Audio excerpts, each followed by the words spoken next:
about to get on. Now, 12 years after our son was born, we also have 3 daughters who complete our family. It still amazes me how different each child is. Even while pregnant, my kids showed me their different personalities. Ethan showed his physical prowess by trying to kick his way out of my tummy. Bonnie was so mellow and laid back, like nothing that happened would ever faze her. Eliza was stubborn and wasn't going to do anything she didn't want to do, right up till the very end of labor. She wouldn't drop into position until the doctor broke my water and pushed her into place. And Lily just made me tired.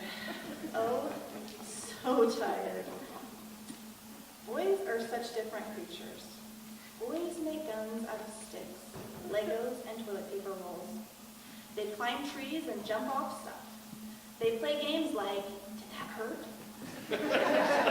And if it didn't, they aren't playing it right. When Ethan was barely 8 years old, he and a friend were out in the backyard digging a hole to China. They were out there for about 3 hours. Pretty diligent. I was about to tell them it was time to come in when I saw them taking turns peeing in the hole. Back in those days, I was pretty adamant about using a toilet and not the backyard. I used up a bit out of necessity, 3 girls and 1 toilet. I was pretty upset, and I told those boys they better get their heinies inside right away. Ethan then informed me that he couldn't find his foot bonds or his friends. When I asked why not, he told me they had buried their shoes in the hole. That's right, the hole they just peed in. Well, I'm a big believer in natural consequences, so I told them to go right back out there and dig up their shoes. Those boys didn't like that idea at all, but they went out and started digging.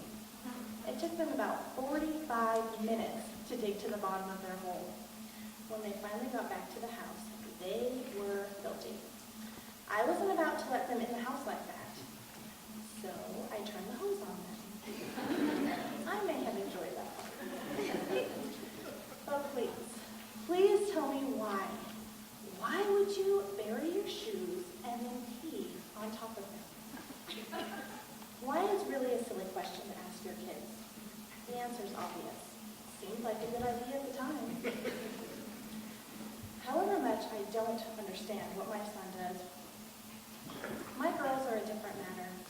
They are high-strung, emotional, possibly a little irrational, illogical, unreasonable, and a touch sassy. But you see, I get that. When my daughter Bonnie was about 5, Ethan was 7. They were mostly 2 peas in a pod, with Bonnie following Ethan around everywhere, trying to do everything he did. But there were some days when they just pushed each other's buttons, and mine as well. It was dinner time on one such day. I had made corn on the cob to go with our dinner. Ethan grabbed the first cob. Immediately, Bonnie let out a wail that she was going to get that cob. I ignored her and put a different one on her plate. That didn't help. She was whining and crying that she didn't want the corn on her plate. She wanted the one that Ethan had. I had had just about enough. I admit, I snapped just a little bit. I picked up Bonnie's corn cob, proceeded to lick it all over, and then placed it back on her plate. For one brief moment, there was stunned silence from my family. Then Bonnie started wailing, "I didn't want my corn to be licked." I had to leave the table because I was laughing too hard. It was chaotic, but the tension had been broken. I felt better at least. To this day, when things get too stressed or the tension is too high, we will tell each other to lick the corn. My kids certainly know how to push my buttons, but they totally redeem themselves. me a random hug. When my 6-year-old has a secret to tell me, and the secret is, I love you. When my 9-year-old comes in to proudly tell me she cleaned the whole kitchen all by herself without being asked. When I watch my too cool for school 12-year-old playing My Little Pony with my 3-year-old to keep her happy and out of my hair.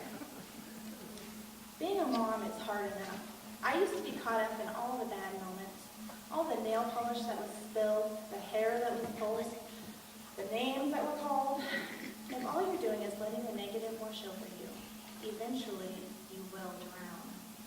If I can look back at the end of my life and see the laughter, the smiles,